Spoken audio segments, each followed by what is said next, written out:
Hello, everyone, and welcome to This Week in Hospitality Marketing, live show number 384. I am your host, Loren Gray, and thank you so much for joining us. If you're joining us live, if you're joining us on our replays or on demand, welcome to that as well. We sincerely appreciate, as always, your continued interest in what we have to talk about. If you're watching us on our TV channel, hospitality channel, greetings from the big screen. That's found on Roku, Google TV, Amazon TV, Apple TV. Just look for our hospitality channel. The live show is always on the free side of the paywall. We do have paid content behind that wall, which is only less than $5 a month, which is pretty cool stuff. And then if you join our hospitality marketing club, you get it for free included with your club membership. So we'll talk about more of that at the end of the show. Really, today, our topic is inspired with conversations that have come home with clients recent weeks, and then some of your emails that you sent us, which thank you so much for communicating with us and sharing content and asking questions and giving feedback and what have you. I answer all of my emails at loren@hospitalitydigitalmarketing.com for both this and the podcast. But I want to approach a topic that seems to be a persistent question coming through, given every news about social media. And that is, so what do you do with social media in 2023? Next year, 2 weeks away. 2-ish weeks away, 2.5-ish weeks away. If you were to tell us same time last year that Facebook would have had quarter-over-quarter declines in both users and dramatic 25% up loss in value, that Twitter would be a hollow shell of unauthenticated babble, which, well, it's not too far from the truth most of the time, but at least there was some means of bumpers that gave guidelines to authenticity of particular authors and so forth. And that it would be in the shambles of a hollow, whatever the heck is going to be is kind of circumstance, and that another platform would dominate time spent online, a social platform that all of us excluded that there would never be another Facebook or Twitter, but here is a third one, TikTok, that is the number one time consumption online, even ahead of Facebook, even ahead of Google.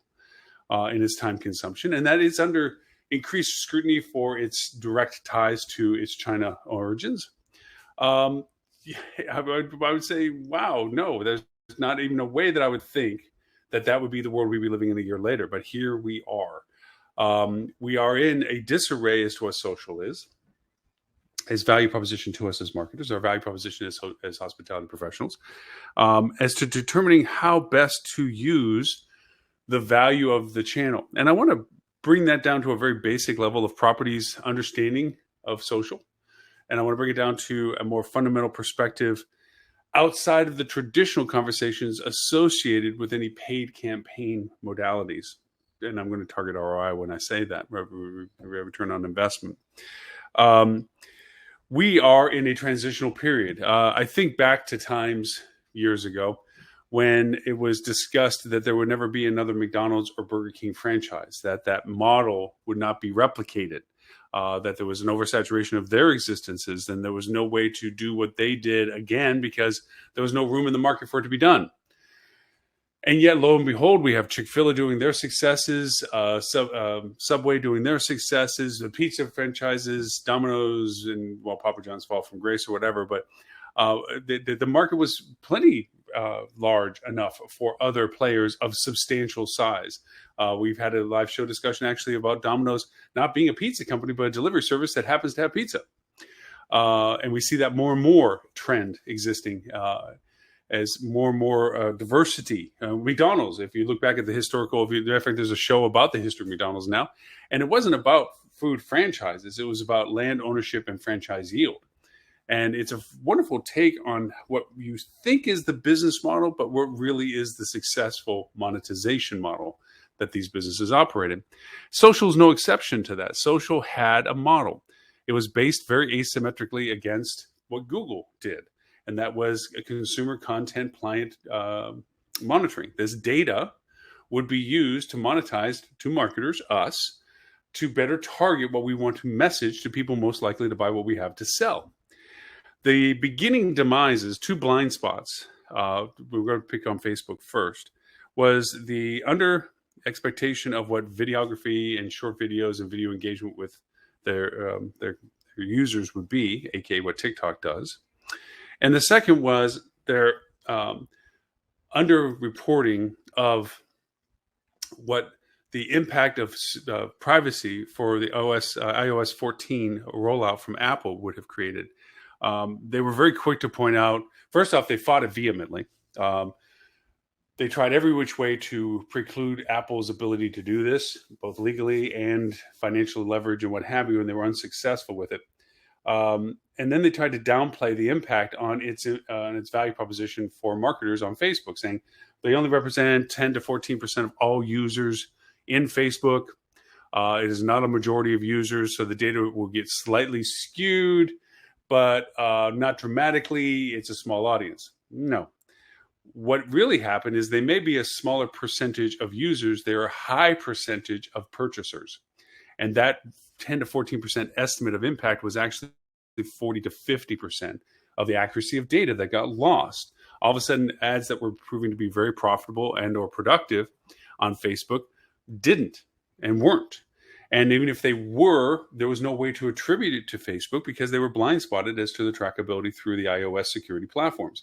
And as more and more platforms rolled out more and more securities, and even Google was leaning heavily back then into removing third-party cookies, it was turning harder and harder for Facebook to validate its pricing models and costs of platforms. So its revenues started to wane. Add that to the fact that for the first time at the beginning of this year, the first quarter was the first time ever that Facebook month over month did not continue to grow its user base, new users. And so it was on a decline, a contraction of users. Less people were using it than the month before for the first time. And that continued on. Then there was the third dagger to them, which was the over expenditure into their VR campaign. And we know from my discussions on the live show that I've been an ardent supporter of what VR is and can be, but not at the level of what it was portrayed and sold as. And then they misstepped with their recent headset launches, I think, overpricing, under delivering on the actual value proposition of it, so forth and so on.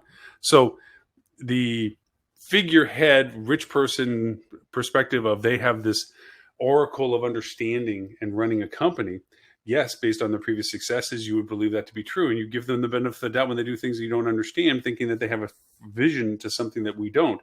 But as Elon Musk has pointed out with his Twitter, I question that. It's like, no, I don't think that's what you think it was. Or I don't think you know as much of what you think it is. And he's finding that out with a $44 billion purchase that, to me, I have to scratch my head and wonder, is it there's a chaos to this, or is there a contrived plan of a goal? I would think that there's something to it, but it does affect how we as marketers use these platforms. Facebook does not deliver as much as it used to deliver for the amount spent, which answers to your ROI question for the budgeting process that we discussed in great length these past few months.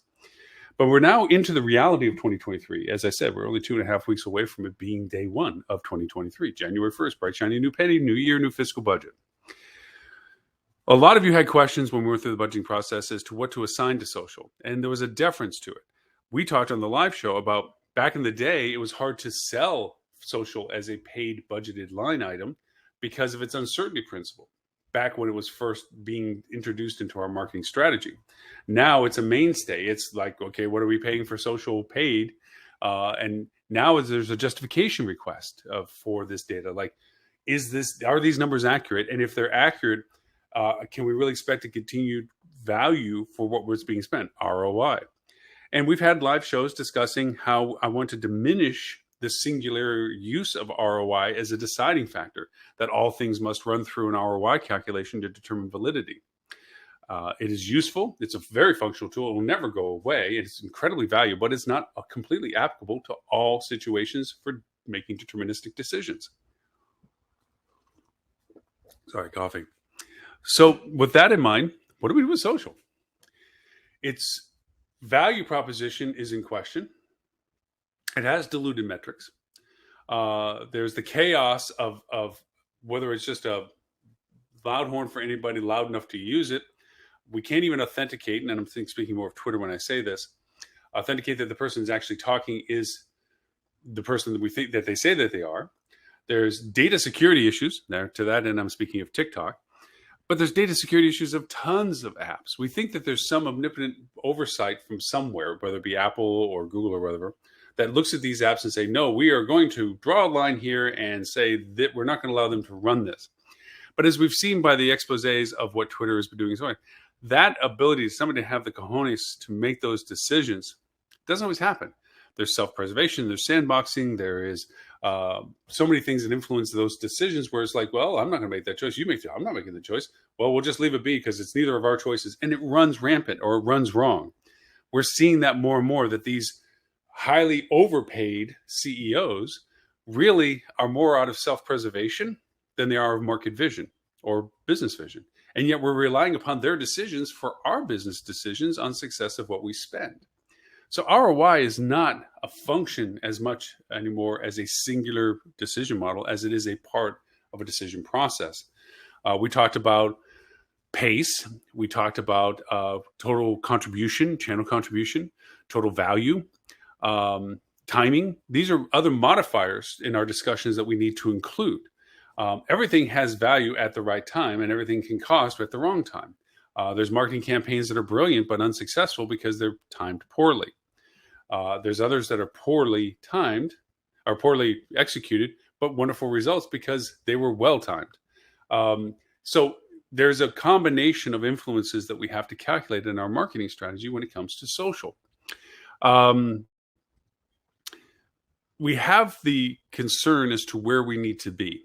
Now, I'm going to bring up a conversation that I've had with clients that we've had on the show as to how to look at the current top channels for social as it relates to your business. I'm going to pick hotels as a primary focal of this example.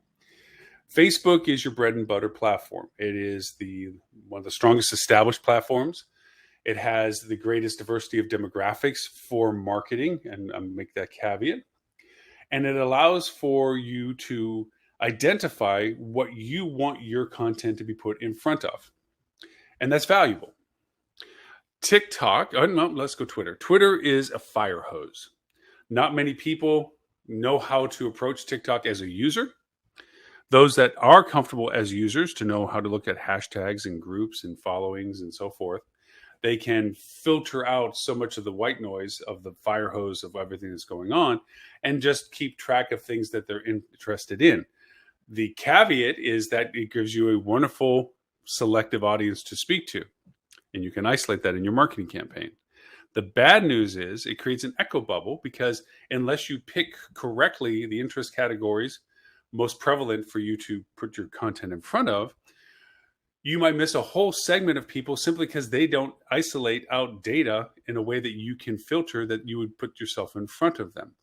Also, too, the timing sequence of Twitter is much more pervasive to a here now discussion than it is a cultivation of content, stories, engagement, process, discovery, education, what have you, the funnel discussions that we often have. It's more of a, here it is while I have your attention. That's what Twitter is. Instagram, a variation, an offshoot of Facebook, because it's the same company, is a more personalized platform, a visual engagement, a chance to be more of a singular voice in your marketing to a singular recipient in who you're speaking to. You're not communicating, broadcasting almost in a way like you would in Facebook posts and content.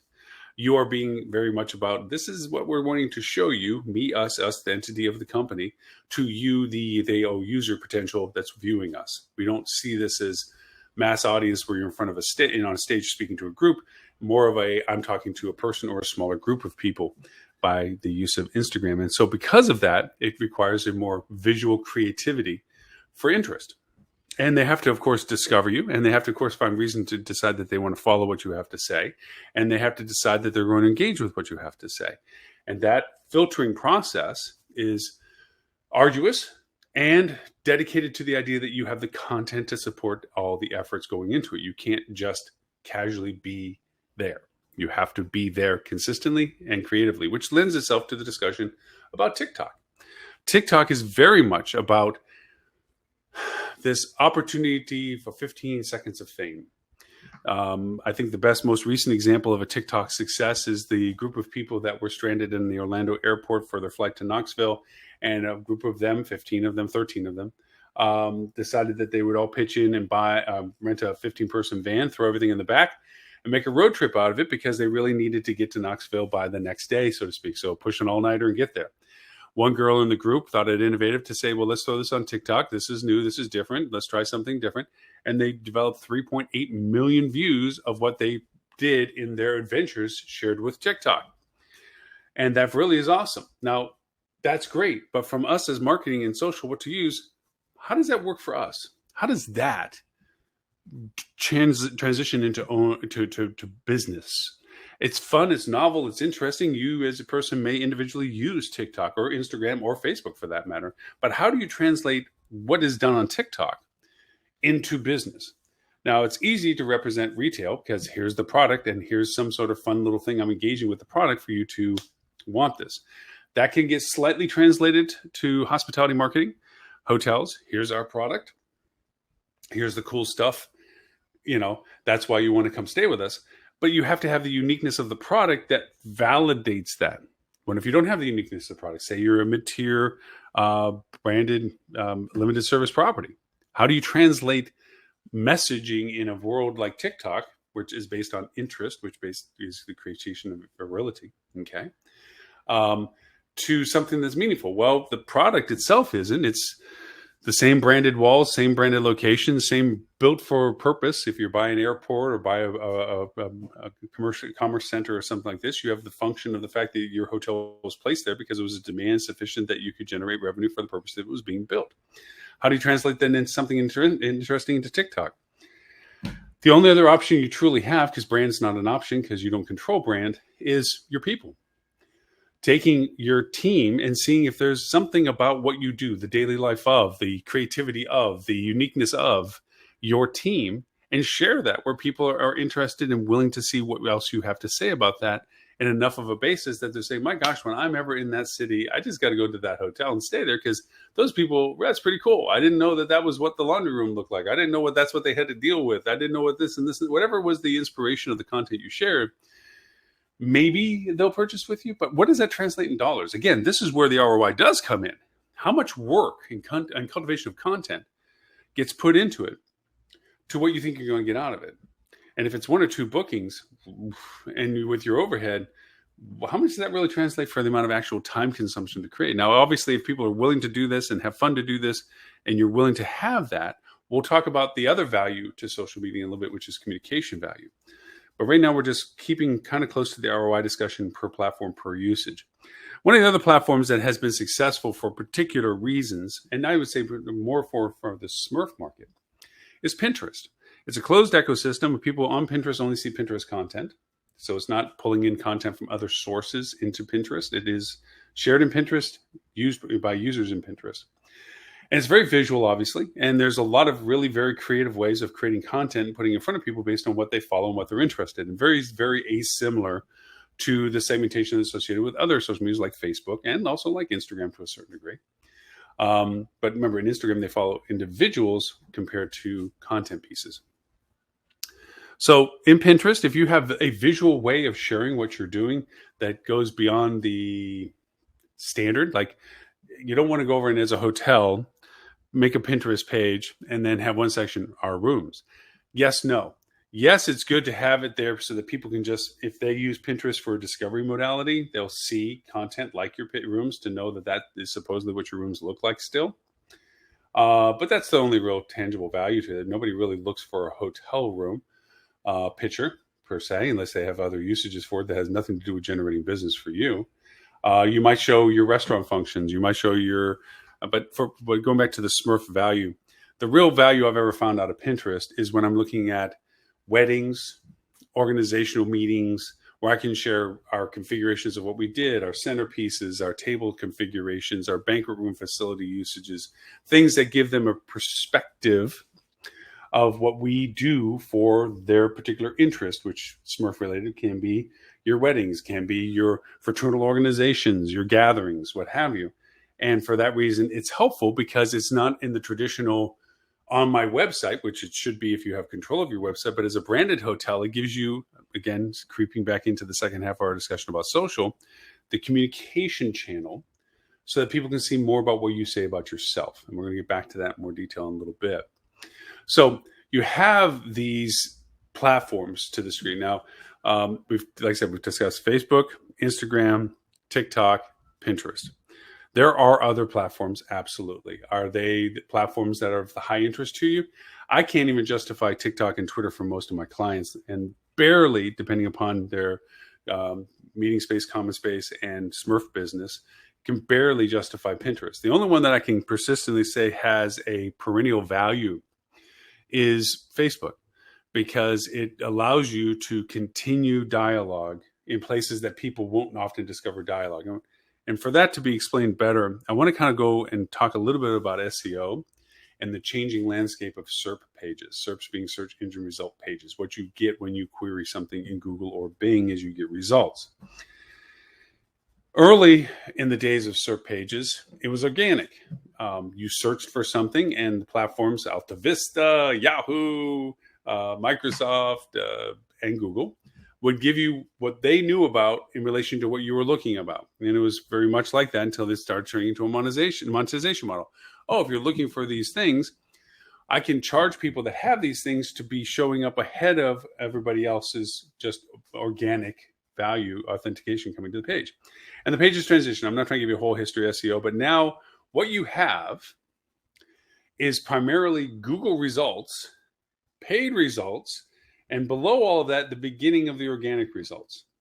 On mobile, it's much worse. Mobile, because of the screen size, and remember, 58% to 64% of all traffic on the internet right now is mobile-based. Phone, not tablet, mobile-based. So this is speaking to most of the traffic that happens online. You have all of Google's content. And for hoteliers, that means their meta, their answer box, okay, the Google Zero click, which is Google's attempt to short circuit having to send you someplace else and hopefully answering what you were searching for in an answer variation, aka answer box. So you don't have to go to another click, another step. You got what you were looking for from the results page. And we've talked about SEO value of that. We'll talk more about it next year as well, that if you can get into that answer box, if you can be the authority for questions that are related to the content that you have, that is wonderful, because what they're going to mostly do is click on it to expand the content past the answer that was given by Google into the whole context of the page that they pulled it from, which is hopefully your page. That's great. Then you have paid underneath Google's efforts. Okay, Google Map showing you the hotels, showing you the prices on a map, showing you the best ones. Again, paid sections as well, paid meta versus organic meta on Google. And then down below that, you have the beginnings of your paid placements, usually dominated by people that have more money than you to sell your hotel. And that I mean by the OTAs and TripAdvisors and things like that, which is also an OTA by what they use. And then you have maybe, if you're good at SEO, your website and its authentication with organic. Or maybe you decide to pay for yourself and your paid ads are in the mix of all the other paid ads. And then there's the organic after that. And oftentimes you're not the first up on it, that you still have large platforms that are great at selling and talking about your hotel, like a TripAdvisor, that actually organically place better than your own website, because they have your content plus every other thing about your area on top of it, which makes them more of an authority about your hotel than you are an authority about your own hotel. So that's the world that we're getting in SERP pages. And for that reason, the idea of social makes it viable that there's another way to talk to your guest without them having to discover your website. Because let's say we get past all that stuff for the SERP page and they go to your website. Now they start effectively over again, okay? Because now they have to handle the navigation you've provided. More often than not, the traffic comes to your index or your homepage. From that, you're giving them navigation options, east, west, north, south navigations, maybe activating buttons on the page itself and so forth. And maybe you did a well-constructed page, loads quickly, so there's no delay that makes people bump out. And you do all the things right, and they're looking at your index page, and they're looking at what they're still interested in about you. Maybe it was event, maybe it was your product, maybe it was your availability, maybe it was your room type, maybe it was your location. Whatever it is, you don't know as well as you should, but they do. And they're trying to discern from what you're giving them as options where they're going to find the information that they're interested in. So they're starting the whole process over. And this takes time, it takes clicks, and it takes effort. And it has to take dedication from the user that they're truly interested enough to go through this process. Okay. And in that, I find it hard, and has always shown by traffic very hard, to put content in front of them that would be potentially of interest to them by what we shared. And I mean by blogs and content on pages, where we try to explain our nearness to the event venue, our value proposition with our local vendors, that if you go to restaurants in our area, they're going to offer you this or offer you that, or this restaurant is really cool. And maybe we make engaging videos and so forth for them to be able to see, and we put them on our website thinking that this is helping our content. And it is. But it means it has to be discovered through the navigation of getting there.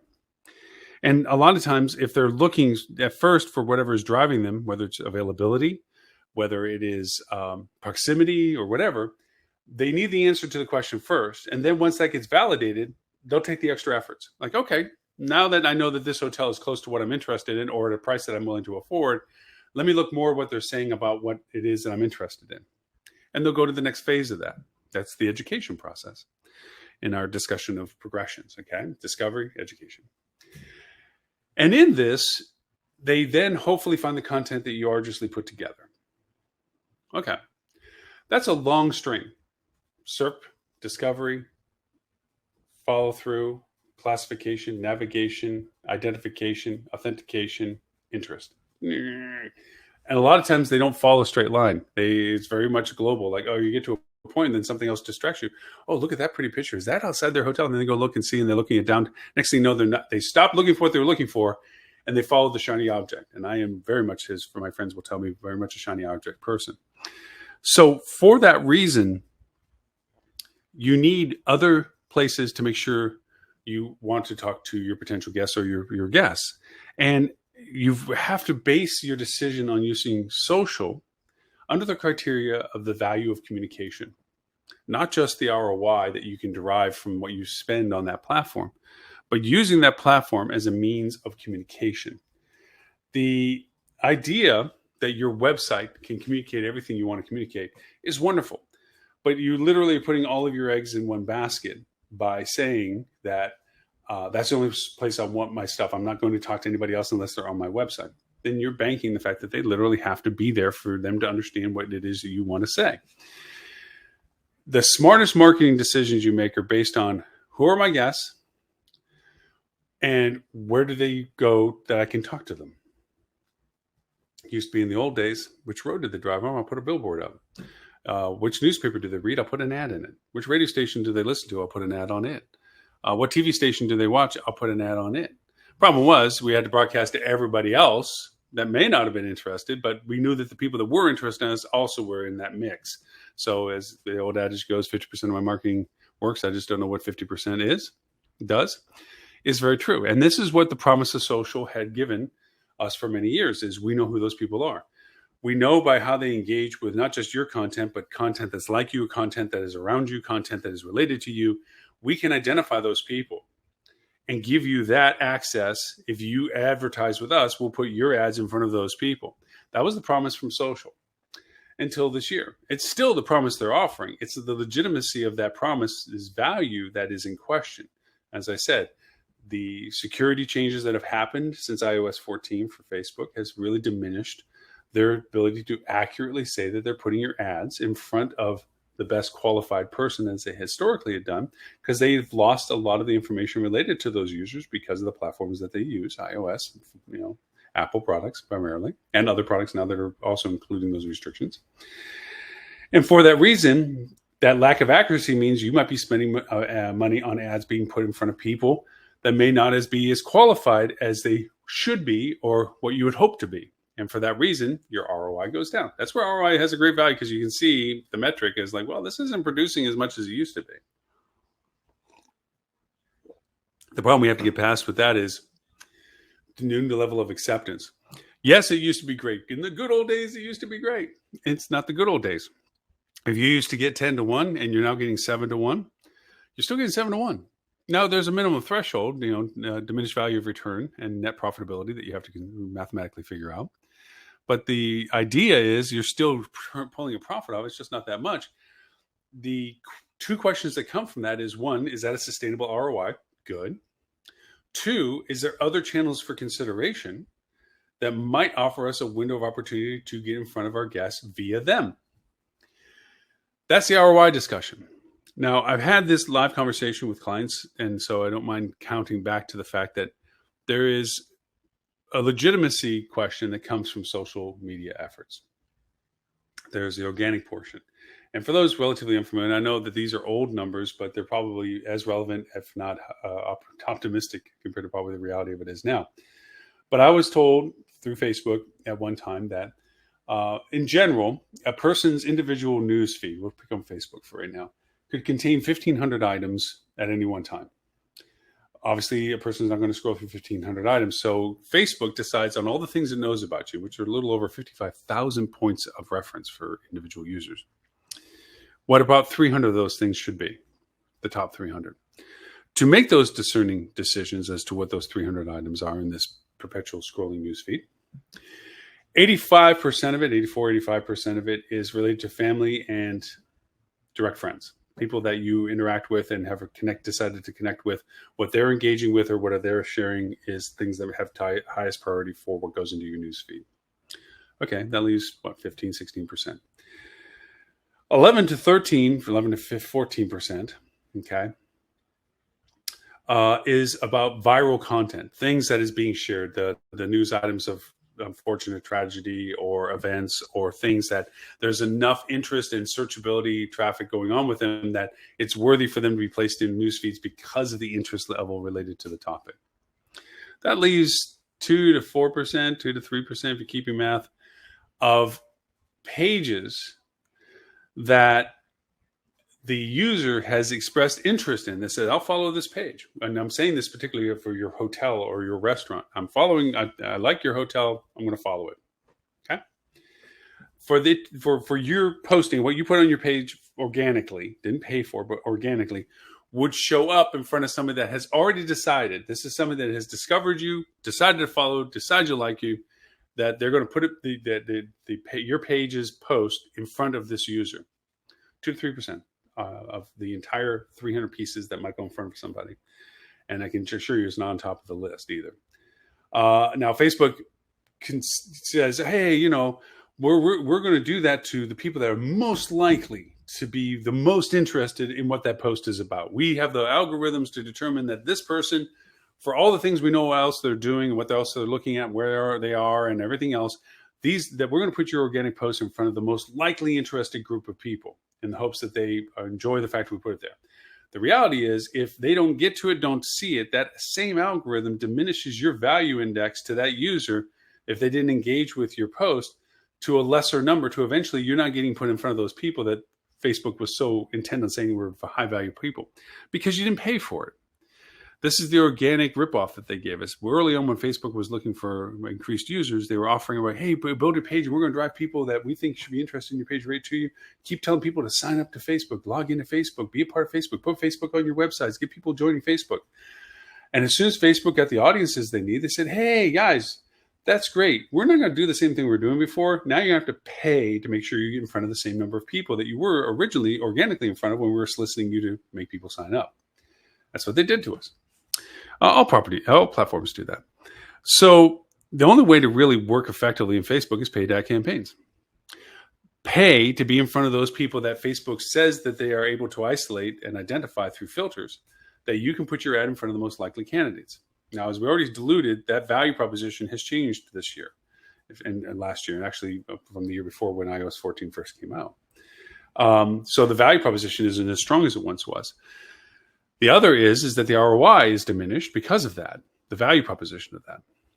But here's a conversation that I have about, well, why do this? Organic audiences don't count. You can have 5,000 followers, which is a large number these days. It didn't used to be a large number. 40,000 used to be a large number. 5,000 now is a large number. Getting people to actually follow you is a big number.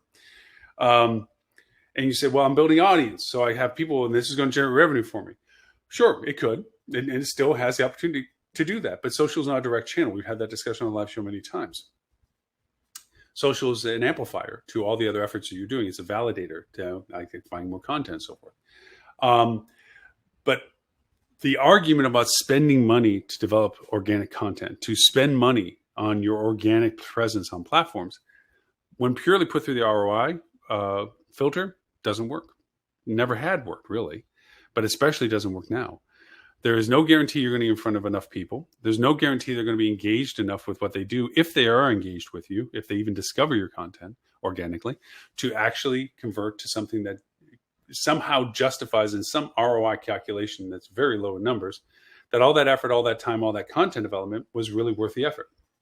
So you're saying, gee, Loren, that sounds like you're telling me not to bother with this. No, I'm not, just the opposite. A lot of times, this goes back to two suppositions of social media. One, be where your audience is on a platform that they communicate with. And that's validating the fact that you have to be here.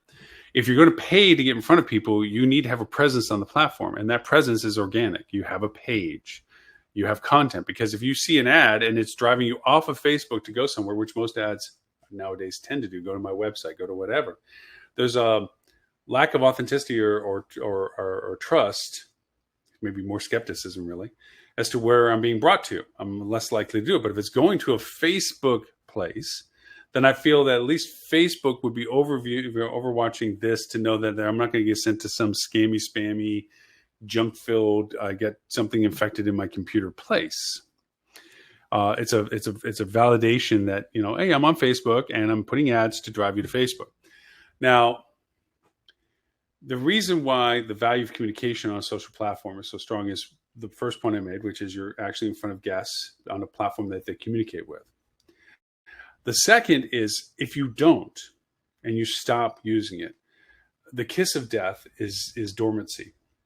If I saw an ad for a hotel, and even if the ad didn't bring me to the hotel's Facebook page for whatever reason, and a lot of good ad campaigns don't always. I said if they go to a valid website link and not some squirrely one, then people are okay with it. They're more likely to be okay with it if they go to a Facebook page. But all that being said, I will still go look for the company on Facebook. I'm there. I'm a user on Facebook. I'm in Facebook. I see their ad. So I go look up the hotel, and I go to the hotel's Facebook page, and I see that the last post was 18 months ago.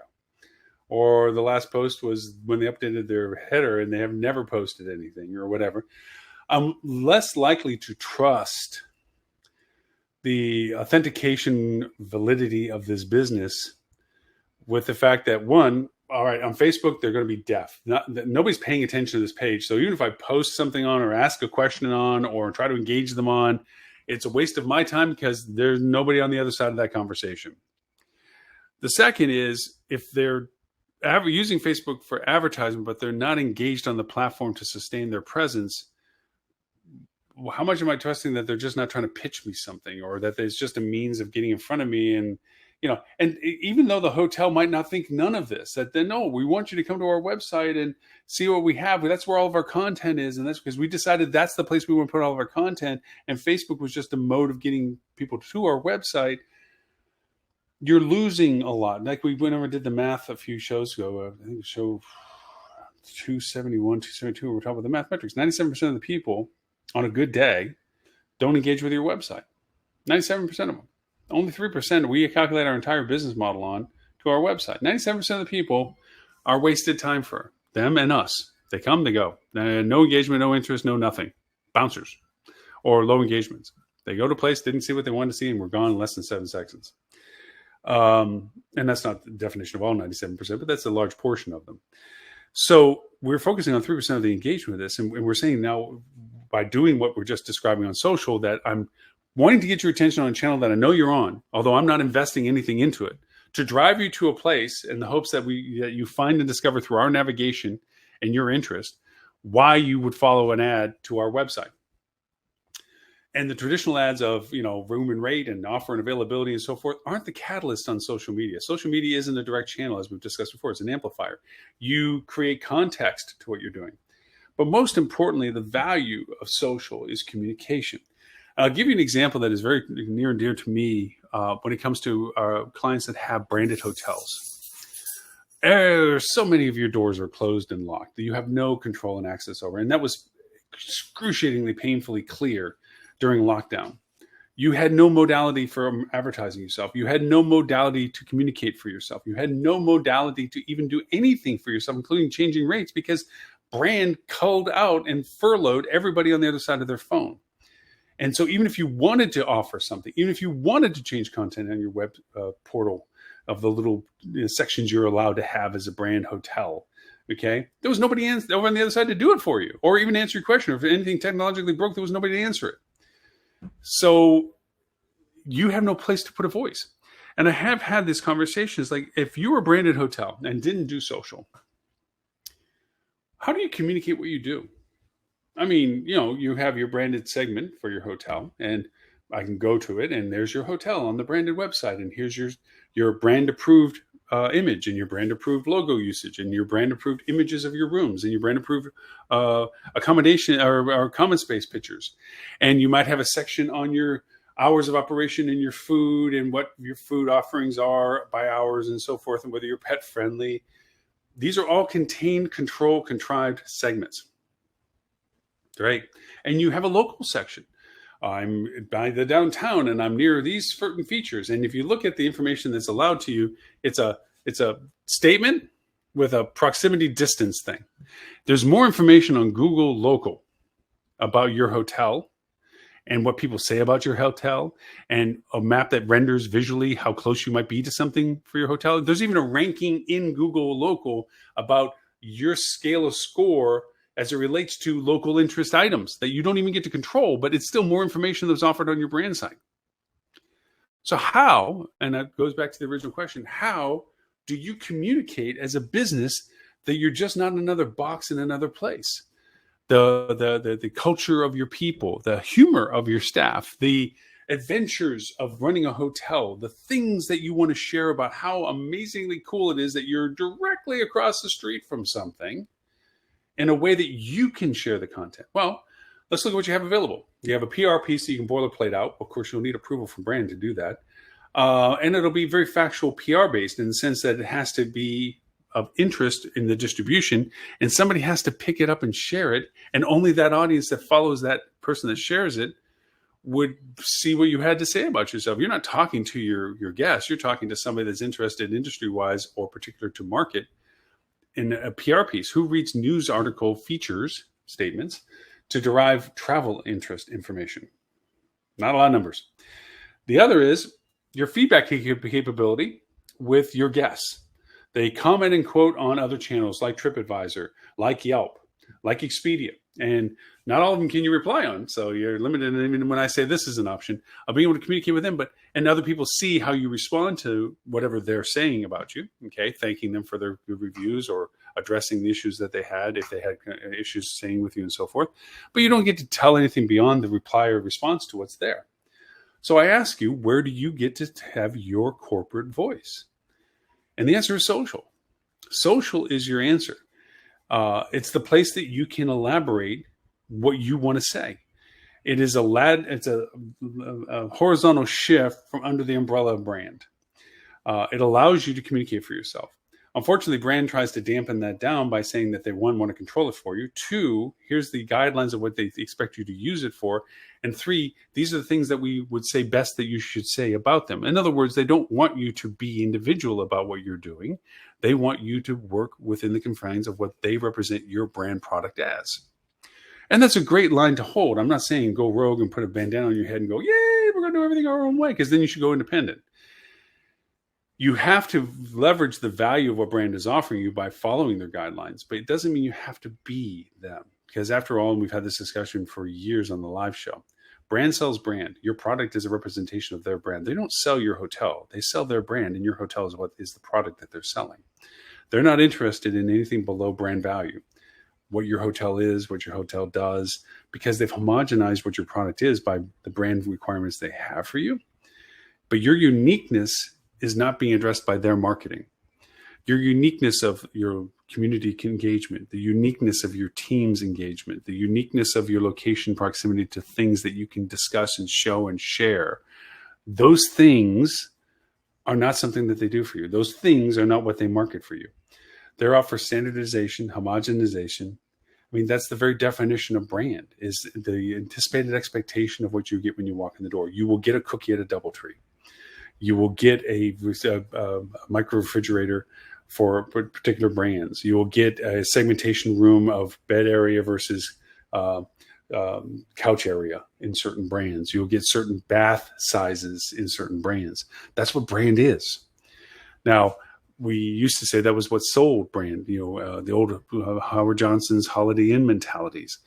Going down a road of uncertainty with a AAA tick list and a map that tells you where your gas stations are on a road you've never been, and a hotel that you've never been at, gives you the knowledge of knowing that when you pulled into a Holiday Inn or Howard Johnson's, the bed was going to be a certain size, the room amenities were going to be a certain thing, and the level of service was a certain way, and repercussions of going to a larger entity than the hotelier that was there gave you the comfort of knowing that there was reciprocity if there was a problem. That was the value of brand. But the internet and our ability to communicate has diluted that to being now more of an obstacle than it is to be a help. Not in all circumstances. And I'm not trying to advocate that all hotels should be independent. I truly enjoy brands, especially when traveling abroad, because I do expect that anticipated brand conformity and consistency out of any uncertainty principles about independent hotels, because I know how easy it is to make a website put lipstick on a place that you need lipstick on. So the idea of its value is to be exploited if you're a brand, but it also means to understand its limitations and see what options you have to address those limitations. As with any great SWOT analysis, you're looking at strengths, weaknesses, opportunities, and threats. The idea is use and utilize and leverage what is beneficial to you and exploit the hell out of that, okay, for brand. And the other is to see where the weaknesses are and look at the opportunities of changing that weakness into a strength. And that is where social comes in. Social is the ability to communicate where you don't have another avenue to talk in your behalf. Again, you can always do PR pieces, and that doesn't mean that you're doing social, you don't do PR pieces. PR pieces have a particular value. Guest engagement and responses have particular value. The ability to share uniqueness of what your product, your hotel is a value of social, whether you have 100 followers, 50 followers, or 50,000 followers on the social platform that you choose to be in front of your guests with or potential guests. It's the idea that you have a place to point people to should they be interested enough to want to go look. Ad campaigns on Facebook can be shared to the content you're sharing on Facebook. So say, for instance, an event, and I'll make this example as an example of how social can be leveraged for communication and for profitability. So we settled a little bit of the ROI stuff. And that is, you have an event going on at a venue that is near in proximity to your hotel. Matter of fact, your hotel usually gets the benefit of people coming to events because of its proximity to the event portal. Your brand hotel website does not allow for much of this.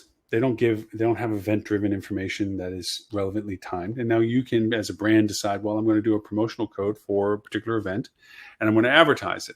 Okay, yes, that's a great strategy. Actually, that's a valuable strategy. And you can ask brand if they have interest, or scratch if they don't. They have no interest in doing that.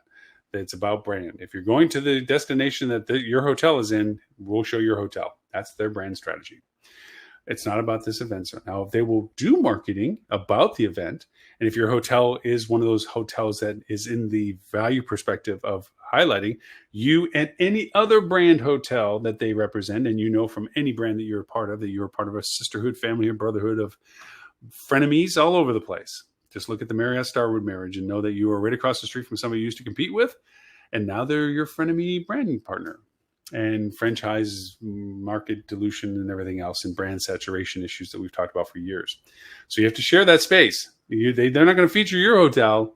They're going to feature your hotel with all the other hotels that they have to carry the mountain with about that particular event. You want your hotel success, not everybody else's hotel success. You need your bottom line covered, not theirs. So if you don't have your own marketing campaign, how do you address that? So going into the world of marketing, as I said, promotion for the event, great. But now you're asking people, just don't think about it. But if you're looking for a rate for this venue, here's my button, click, to buy it from me. Doesn't give any information about how you compare to other hotels. Doesn't give you uniqueness that you're literally across the street from gate one, okay? Or right near the bar that everybody goes to after gate one of the event or whatever. None of the uniqueness of what your hotel is represented in anything we're discussing yet. So in all of our discussions about social media, we talk about timelines and stories. How far earlier do people begin looking about this event? How many months? How many weeks?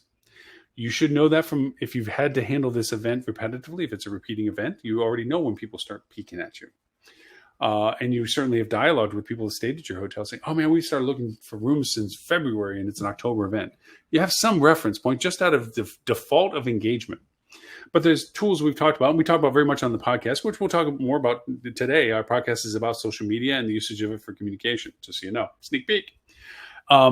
We talk about tools that can show you trends, simple free tools. Google Trends is a great one, and you can really get granular with it, where people are coming from and so forth. You have that data in your own database. Where do they come from when they come to this event geographically? What kind of people walk in the door demographically? We've had these many discussions about personas and ICPs, ideal customer profiles, as to identifying these people, so we have some context of who we're looking to chase that come to these events and where do they come from. Now we have an outline of where we need to market to. And if you look at the trend in the history, you look at social, the usage of social for communication, you see where you begin the inception of content on social.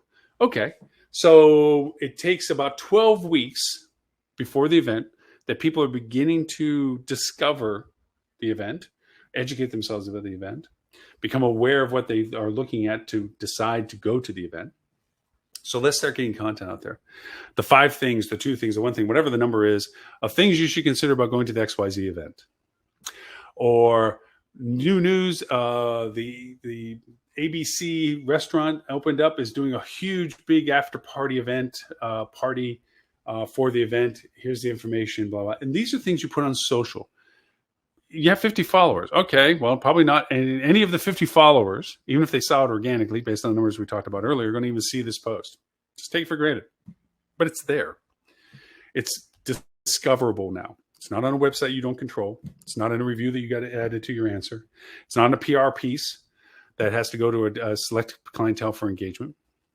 It's a place that you can point to, which is the value of social. Even Twitter at this point is like, anybody can put something on Twitter. You just question whether it's authenticated or not, but it's still there. So you put this content on Facebook, you begin this story for 12 weeks. The things you should know, the awarenesses you should have, the fact that you begin to share what you think is helpful to the audiences that you wish to talk to, the demographics you wish to talk to, whether they're part of your 50 followers or not, it's content that's there. Now, when you begin to get closer, knowing that people are in the decision process, am I going to book? Or that you need to let people know to book now before it gets more expensive or harder to find a room at your hotel. You begin to pepper in the conversation about your value proposition to people's decisions of going to the event. Remember, guys, we're right across the street. We're in staggering distance of the event. Why worry about parking? Why worry about anything? Go to the event and have an absolute blast, and then come right across the street and crash in your room. Great stuff. That's when you begin to involve it with social. That's when you begin to create paid social to point to your posts. And then from them going to the post that you wanted them to go to from the paid campaigns, you remember paid to get in front of these people that are interested and targeted about the event, demographically the same people, geographically the same people. You're putting yourself in front of these people, okay? And they go to your Facebook page, see the post, and now they begin to see all the other posts that you did.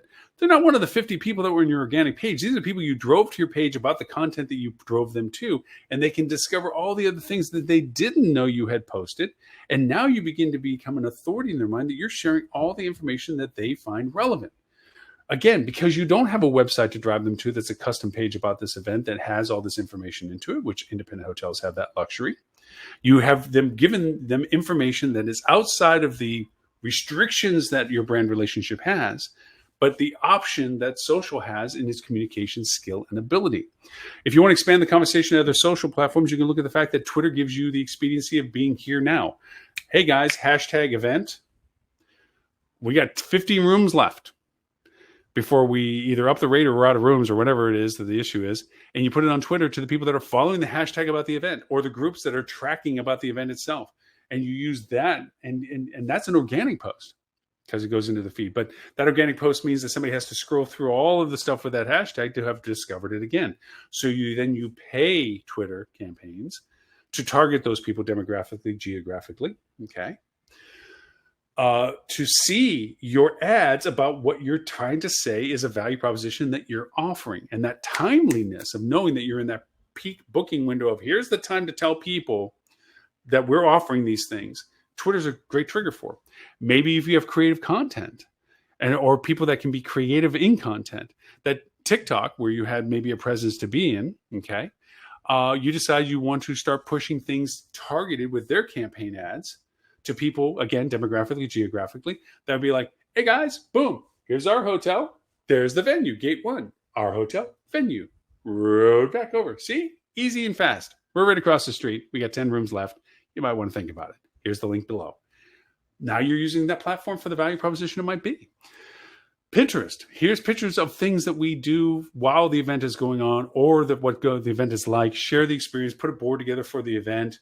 You're in presence, and you do Pinterest ads, and you do the same thing, demographies and geographies. And you put your content that you put in Pinterest, in that ecosystem, to Pinterest users about the event and your hotel. And here's the call to action for this, because the timing of Pinterest is about discovery and purchase, okay? Education is not a part of the process sometimes, in the sense of events. Instagram, maybe you have a personality or a personal voice to the company that you like to keep. First person personal, third person authoritative, whatever it is. And you might do something on an Instagram account that shares an awareness of what you want to share about your product as it relates to the event. So all of the social platforms are translated into communication, which is peppered with paid campaigns for exposure of audience that works towards your ROI value of why you're doing it. So at the end of the day, not being in social means that you're silent in channels that your guests use. For branded hotels, it's literally silencing yourself as an entity. You don't have a place to talk for yourself anymore. You're now just a part of a large vanilla brand machine. You have no individual aspect to yourself. Even if you have individual marketing campaigns, you don't have individual communication. And that's where the value of social comes through. So answering our topic discussion as to what to do with social in 2023, I would say shift into I wouldn't say exploitation, it sounds like negative, but the granular usability of social as a communication tool and an amplifier, as it has always been, to all of the other efforts of getting your content, your messaging, your communication in front of the audiences that are most interested in what you have to say. That is the true value of how to utilize the chaos that is social media right now to your benefit for business, for hospitality. So there you have it. I pontificated for an hour today. I sincerely appreciate your attention and interest in the topic and category. If you've listened to this point, thank you for your entire patience and listening to as we go through the entire process of what the social value is and what to do with it in 2023. For watching us on our TV channel, thank you. For those that don't know, we have a TV channel. It's on Roku, Amazon, Apple, and Google. Just look for the Hospitality Channel, the live show, and also our software and services section is always on the free side of the channel. You can watch it without having to pay for anything. You still have to sign up, but you don't have to pay for anything. And then there's a paid channel, content behind it. That's like Netflix, that once you pay, you have access to all the content that we have behind the paywall. If you are part of our Hospitality Marketing Club, we'll talk about this later. If you would like to join our Hospitality Marketing Club, you can go to hospitalitymarketing.club. It only asks for your email because you have to qualify to join us. It is a advanced hospitality marketing group of peers. And I say advanced being journeyman and up. It means that we're not beginners. Nobody in the group is allowed to be a beginner in the sense that they don't know what PPC is or how do you use this. This is a ability to, which has been very successful for everybody that's participating, the chance to have peers that you're talking about advanced marketing questions and dialogue and interests and learnabilities. Code tracking for the new GA4 stuff as to how to create event categorizations for content, the ability to define multi-carousel or infinite carousel development for Facebook ad campaigns with 3 variants. These things are not basic stuff. If you need to learn basic stuff, there's great stuff. There's people out there that teach basics all day long. Books, online magazines, but online webinars, whatever, and we even throw basic training out every once in a while, but this is advanced stuff. This is people that are in the industry doing this stuff.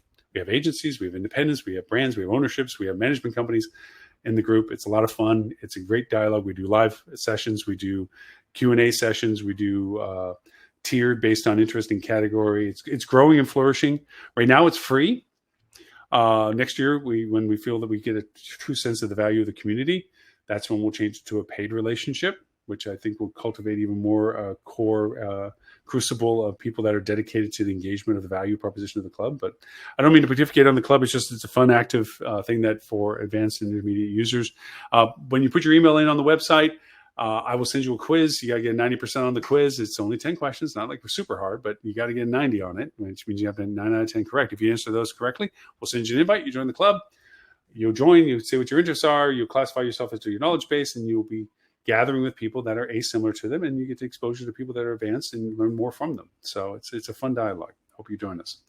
So with that, for everyone that watches us around the world, we will be rebroadcasting this show 11:30 a.m. Sydney, Australian time Wednesday, and 11:30 a.m. London, UK time Wednesday. So we get more, even though we have people watching us from 39 countries and counting, all around the world live, which is mind-numbing when you consider the time zones that they're in. But we thank you, each and everyone.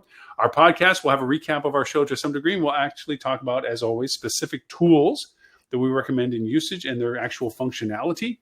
And as I said, today will be about social and social communication and the ability to discover means of communication on social platforms. So if you join us on our podcast, which you can find on 39 platforms, Amazon. I mean, you can even actually ask Amazon, Apple, and Siri, Siri, Alexa, to play Google Assistant to play the Hospitality Marketing Podcast, and they'll play the podcast for you, which is pretty good. We get a lot of our listeners actually from using those platforms and not just going to podcast platforms and playing from there. So with that, my name is Loren Gray. I thank you for the privilege of your time, and I look forward to talking to you all next week.